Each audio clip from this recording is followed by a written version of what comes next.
Magandang araw mga angkol! Dahil Independence Day ngayon, malaya din tayong mag-workout. Samahan niyo ko.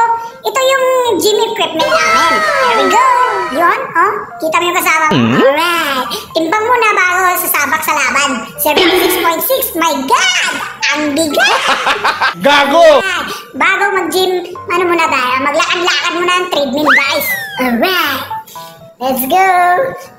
Yan lang lakad-lakad kasi para tanggal sa mga stress sa paa. Huwag mong subukan. Masisira ang buhay mo. Ngayon ako nag-gym for about 10 months, guys. Pwede na! Sabak na tayo. Let's go! Alright!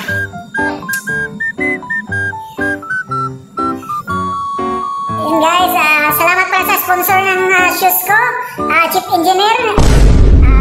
Kaso umuwi na eh. Salamat pa rin Chief sa shoes na binigay mo.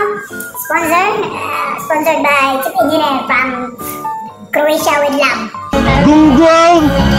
Barinig kita sa mukha eh! Hinay tayo, matatapos na yung ano natin, pag-treadmill, hinay-hinay lang, konting-konting lakad. Baka masira yung shoes. Pansin nyo ba guys na parang bumigat yung katawan ko? Galing ako sa sakit, tapos tumaba. Ano ba to? Ayun lang, tapos na. Okay, pagkatapos natin mag-treadmill, sasamahan nyo ako. Pupunta tayo sa next workout session. Driving a bicycle without moving towards. My God, ano ba yan? Oh guys, alam niyo ba, masakit pa rin yung paa ko. Ano ba to? Ewan ko, marerayungan na to, arthritis, ano bang klaseng sakit to? My God. Okay, tapos na, at dito na tayo, magdadumbbell na tayo, adjustin natin, baka matanggal, di, ano tayo yan? Matuwiwik tayo yan guys. Alright, okay.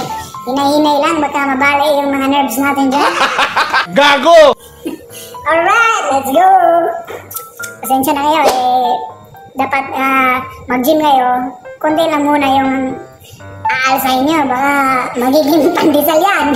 Bahala ka sa buhay mo. Alright!